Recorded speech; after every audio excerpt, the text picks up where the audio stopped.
This is James. Welcome back to Book Club. Today we've got another great book, Breath by James Nestor. Subtitle, The New Science of a Lost Art. Here are 5 of my favorite big ideas. We'll start with what Nestor calls pulmonauts. Within our first big idea, there are 3 main categories of pulmonauts, what I call pioneers, the impressive feats, and other researchers. Introducing voluntary elimination of deep breathing, holotropic breath work, and breathing coordination. Ask yourself, what if overbreathing wasn't the result of hypertension and headaches, but the cause? Heart disease, ulcers, and chronic inflammation are all linked to disturbances in circulation, blood pH, and metabolism. How we breathe affects all those functions. Each of the many methods of breath holding, or voluntary elimination of deep breathing, were designed with the purpose of training patients to always breathe as closely as possible to their metabolic needs. Greek holos, which means whole, and tripain, which translates to progressing towards something. Holotropic breathwork broke the mind down and moved it toward wholeness. It often included a journey through the dark night of the soul, where patients would experience a painful confrontation with themselves. Sometimes patients might vomit or suffer nervous breakdowns. If they got through all that, mystical visions, spiritual awakenings, psychological breakthroughs, out-of-body experiences, and sometimes a mini life-death rebirth could follow. Dr. James Eierman led more than 11,000 patients through holotropic breathwork at St. Anthony's Medical Center in St. Louis. He documented experiences of 482 manic depressive, schizophrenics, and others, and found that the therapy had significant and lasting benefits. He saw thousands of transformations and reported no adverse reactions or side effects. Smaller studies also showed positive outcomes for people with anxieties, low self-esteem, asthma, and interpersonal problems. Breathing coordination is when the respiratory and circulatory systems enter a state of equilibrium, when the amount of air that enters us equals the amount that leaves, and our bodies are able to perform all their essential functions with the least exertion. Over time, shallow breathing will limit the range of our diaphragms and lung capacity and can lead to the high-shouldered, chest-out, neck-extended posture common in those with emphysema, asthma, and other respiratory problems. The key to breathing, lung expansion, and the long life that came with it was on the other end of respiration. It was in the transformative power of a full exhalation. The 1968 U.S. men's team under Stowe's training went on to win a total of 12 Olympic medals and set 5 world records. He also worked with professional opera singers, Grammy-winning saxophonists, paraplegics, and dying emphysemics. Also included in this group is the inventor of the homeoblock, Dr. Belfour. He stated that anyone can grow bone at any age and all we need are stem cells. The way we produce and signal stem cells to build more maxillar bone in the face is by engaging the masseter, by clamping down on the back molars over and over. Contrary to the popular belief that bone mass, just as with lung size, only decreases after the age of 30. He observed opera singers, chronic snorers, and models who had straighter teeth, reported breathing better, and some in their 50s and 60s noticed the bones in their mouths and faces growing wider and more pronounced the longer they wore the monoblock-like device. Hard, natural foods and chewing gums likely work just as effectively as a homeoblock for expanding the mouth and making breathing easier. Our next category follows the adventures of 3 Tumor travelers, an artist, a cure for scoliosis, and over 50 world records. Maurice Dobard taught himself Tumor to cure his body of the sickness that had kept him bedridden as a teenager.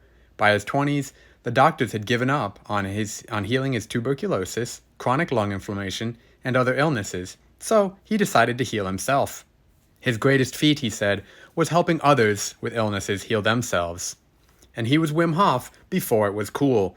He was motionless in ice for 55 minutes and did a 150-mile run in the Sahara Desert, not to mention biking in the Himalayas at 16,500 feet as a 71-year-old. Meanwhile, Wim Hof promoted Tumor through 26 world record daredevil stunts, including running a half marathon through the snow above the Arctic Circle, shirtless, and in bare feet. He insisted he wasn't special and we just had to breathe. For a study, Hof trained a group for 10 days in Tumor while exposing themselves to cold. They were able to control their heart rate, temperature, and immune response, and stimulate the sympathetic system. Conscious heavy breathing teaches us to be the pilots of our autonomic nervous system and our bodies, not the passengers. My Journey to Lhasa describes David Neil Alexandra's experience as a female in her mid-40s traveling alone through India, Tibet, and the Himalayas in the early 1900s. She learned Tumor and would rely on the practice over and over again to keep happy, healthy, and heated as she hiked for 19 hours a day in freezing temperatures without food or water at elevations above 18,000 feet. She died in 1969 at the age of 100. George Catlin's The Breath of Life, published in 1862, documents the consistent wonders of nasal breathing across dozens of tribes beyond the plains. Previously, he'd spent 6 years traveling thousands of miles throughout the Great Plains, documenting the lives of 50 Native American tribes with 600 portraits, hundreds of pages of notes, and more. The secret to the Plains Indians' Herculean builds, perfectly straight teeth, absence of sickness, deformities, and chronic health problems was breathing. He was told that breath inhaled through the mouth sapped the body of strength, deformed the face, and caused stress and disease. On the other hand, breath inhaled through the nose kept the body strong, made the face beautiful, and prevented disease. Healthy nasal breathing started at birth. Mothers in all these tribes followed the same practices, carefully closing the baby's lips with their fingers after each feeding. At night, they'd stand over sleeping infants and gently pinch mouths shut if they opened. Some Plains tribes strapped infants to a straight board and placed a pillow beneath their heads, creating a posture that made it much harder to breathe through the mouth. All these methods trained children to breathe through their noses all day, every day. Katerina Schroth trained herself in orthopedic breathing to cure herself of scoliosis. She'd breathed her spine straight again. Then she spent the next 60 years of her life teaching the power of breathing to scoliosis patients. By the time she died in 1985, at almost 91 years old, she had been awarded the Federal Cross of Merit from the German government for her contribution to medicine. Herbert Nish is a world record-holding freediver with a 14-liter, double the average, lung capacity who made his lungs larger by force of will.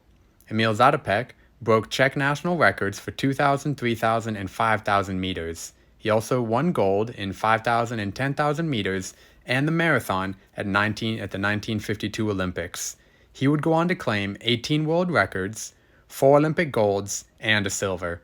He'd run as fast as he could, holding his breath, take a few huffs and puffs, and then do it all again.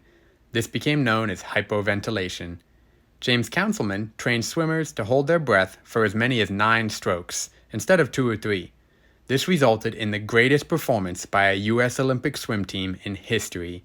13 gold, 14 silver, 7 bronze, and 11 world records. Phil Maffetone was a top fitness coach for Olympians, ultramarathoners, and triathletes in the 1970s who discovered that most standardized workouts could be more injurious than beneficial to athletes. He personalized his training to focus on the subjective metric of heart rates, which ensured his athletes stayed inside a defined aerobic zone, and they burned more fat, recovered faster, and came back the next day and the next year to do it again. The best heart rate for your exercise: subtract your age from 180. Long bouts of training can happen below this rate, but never above it. Otherwise, the body will risk going too deep into the anaerobic zone for too long. Instead of feeling invigorated and strong after a workout, you'd feel tired, shaky, and nauseated. If, with training and patience, you can perform the same exercise workload with only 14 breaths per minute instead of 47 using conventional techniques, what reason could there be not to do it?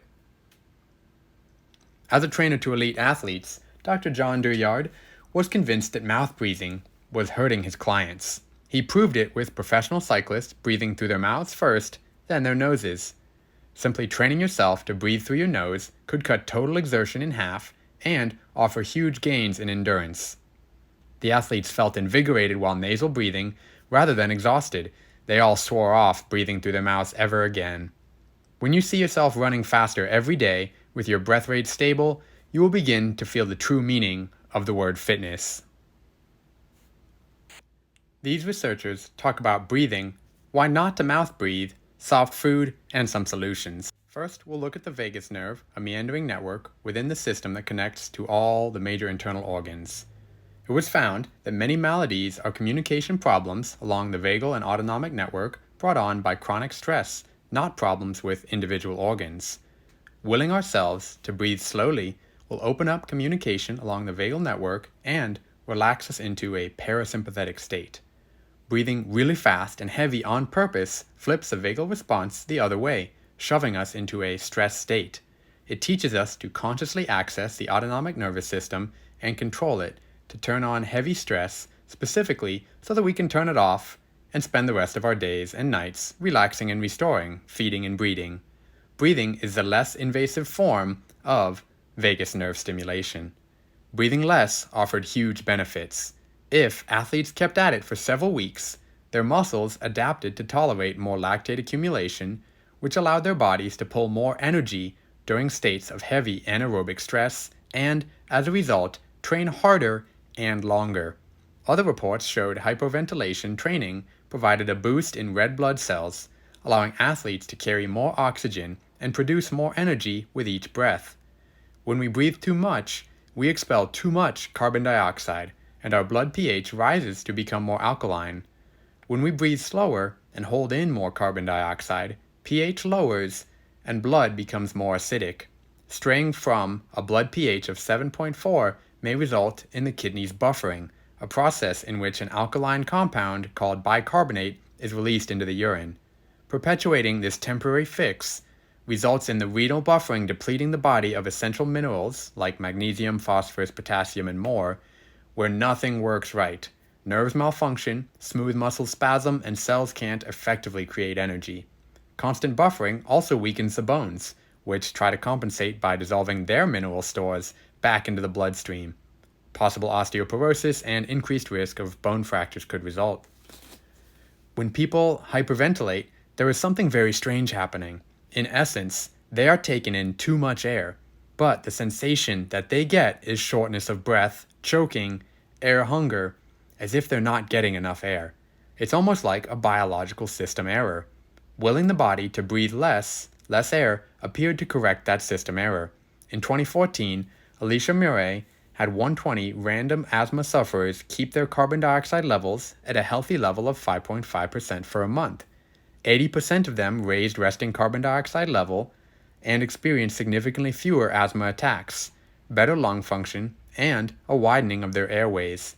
They all breathed better.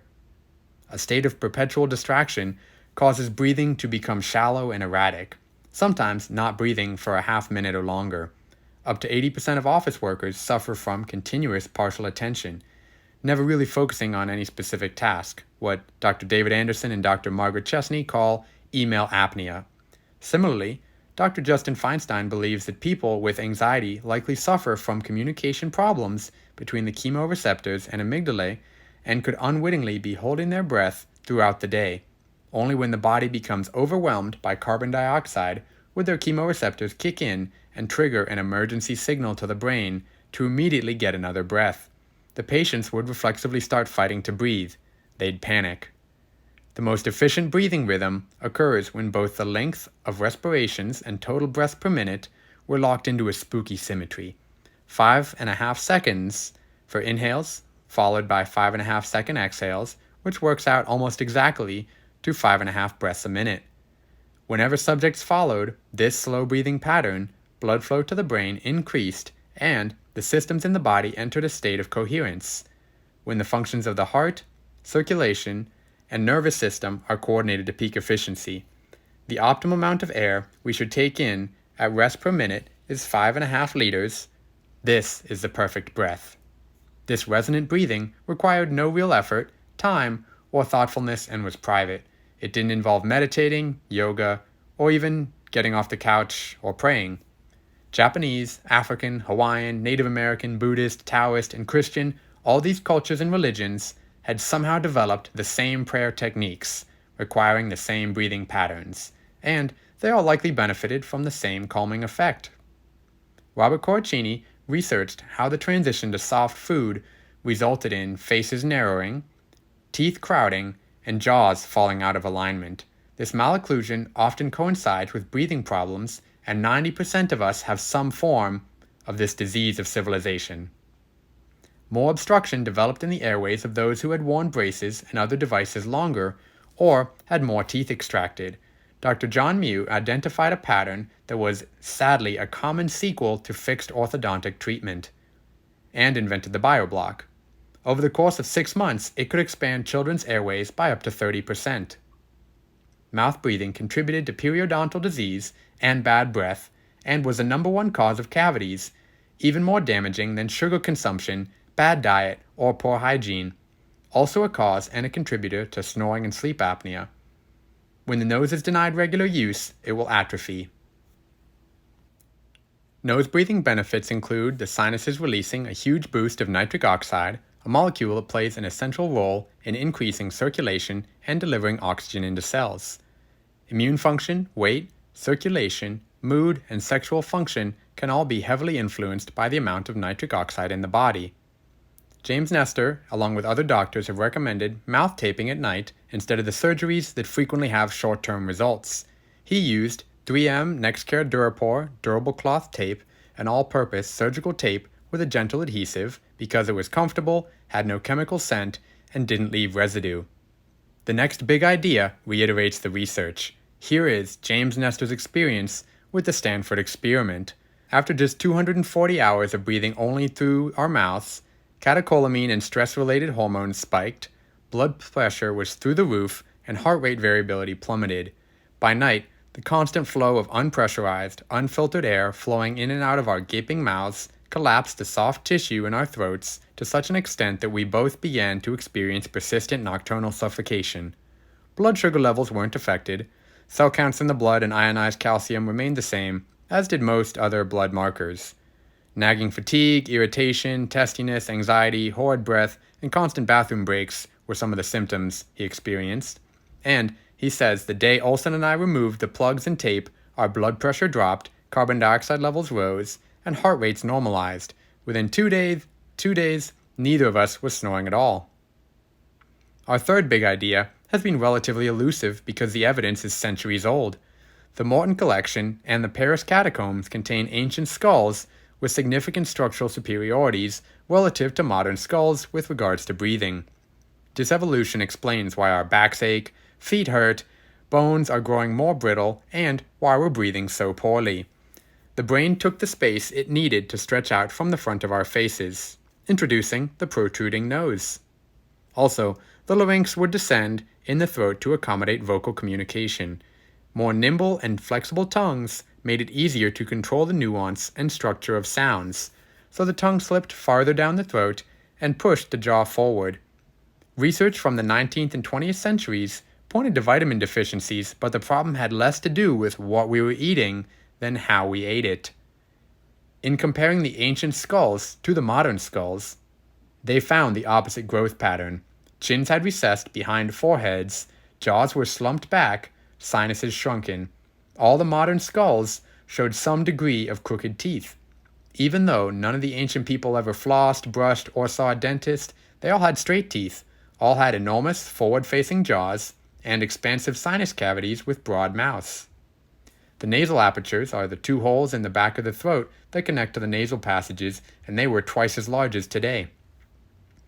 The Frankfurt plane and N perpendicular measurements show the symmetry of each specimen, how well proportioned the mouth was relative to the face, the nose to the palate, and, to a large extent, how well the people who owned these skulls might have breathed. The Friedman tongue position scale can quickly estimate breathing ability by observing the position of the uvula because of its correlation to airway obstruction. Additionally, if the tongue overlaps the molars or has scalloping teeth indentations on its sides, it's too large and will be more apt to clog the throat when you lie down to sleep. Additionally, thicker necks cramp airways, so men with 17-inch neck circumferences have an increased risk, whether it's from being overweight or even muscles. Mouth breathing causes the body to lose 40% more water. During the deepest, most restful stages of sleep, the pituitary gland secretes hormones that control the release of adrenaline, endorphins, growth hormone, and other substances, including vasopressin, which communicates with cells to store more water. But If the body has inadequate time in deep sleep, as it does when it experiences chronic sleep apnea, vasopressin won't be secreted normally. The kidneys will release water, which triggers the need to urinate and signals to our brains that we should consume more liquid. The lungs are covered with nerves that extend to both sides of the autonomic nervous system, and many of the nerves connecting to the parasympathetic system are located in the lower lobes, which is one reason long and slow breaths are so relaxing. As molecules of breath descend deeper, they switch on parasympathetic nerves, which send more messages for the organs to rest and digest. Carbon dioxide is the chief hormone of the entire body. It is the only one that is produced by every tissue and that probably acts on every organ. Carbon dioxide is, in fact, a more fundamental component of living matter than is oxygen, according to Dr. Yandel Henderson. Christian Bohr knew that oxygen was a cellular fuel and that hemoglobin was the transporter. He knew that when oxygen went into a cell, carbon dioxide came out. Blood with the most carbon dioxide in it loosened oxygen from hemoglobin. This discovery explained why certain muscles used during exercise received more oxygen than lesser used muscles. They were producing more carbon dioxide, which attracted more oxygen. It was supply on demand at a molecular level. Carbon dioxide also had a profound dilating effect on blood vessels, opening these pathways so they could carry more oxygen-rich blood to hungry cells. Breathing less allowed animals to produce more energy more efficiently. Meanwhile, heavy and panicked breaths would purge carbon dioxide. Just a few moments of heavy breathing above metabolic needs could cause reduced blood flow to muscles, tissues, and organs. Feeling lightheaded or getting cramps? Breath-holding hacks or carbon dioxide therapies have been around for thousands of years. Exposing the body to carbon dioxide increases oxygen delivery to muscles, organs, the brain, and more. Fire departments in major cities installed carbon dioxide tanks on trucks, and they've been credited with saving many lives, with 5% carbon dioxide and the rest oxygen.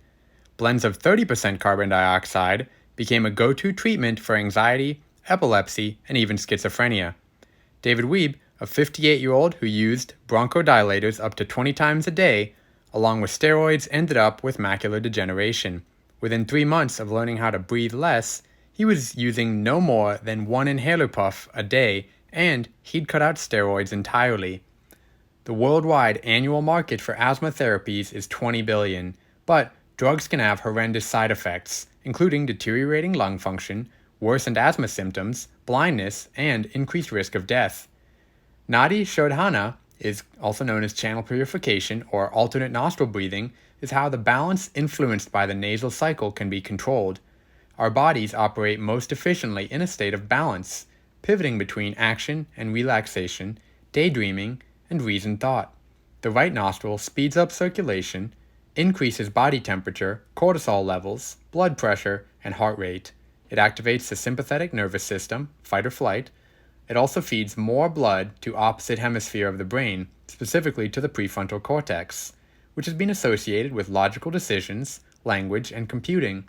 Inhaling through the left nostril lowers temperature and blood pressure and reduces anxiety. It shifts blood flow to the opposite side of the prefrontal cortex, the right area that plays a role in creative thought, emotions, formation of mental abstractions, and negative emotions. As we arrive at our last big idea, I recommend finding someone with experience to guide you, reading the book, and reviewing other resources. As fascinating as these methods are, they need a separate video to go into the appropriate detail. Here is some of the science behind what I found to be the most interesting breathing method. Sometimes the body needs more than a soft nudge to get realigned. Sometimes it needs a violent shove. That's what Tumor does. Tumor can be a preventative therapy, a way to get a fraying nervous system back on track and keep it there. Professional surfers, mixed martial arts fighters, and Navy SEALs use Tumor-style breathing to get into the zone before a competition or Black Ops mission. This flip-flopping, breathing all out, then not at all, getting really cold and then hot again, is the key to Tumor's magic. It forces the body into high stress 1 minute, a state of extreme relaxation the next. Carbon dioxide levels in the blood crash, then they build back up. Tissues become oxygen deficient and then flooded again. The body becomes more adaptable and flexible and learns that all these physiological responses can come under our control.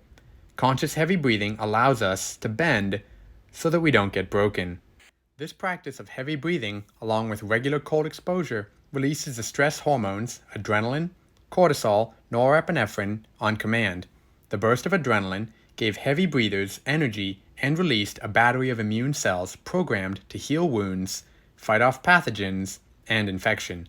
The huge spike in cortisol helped downgrade short-term inflammatory immune responses, while a squirt of norepinephrine redirected blood flow from the skin, stomach, and reproductive organs to muscles, the brain, and other areas essential in stressful situations.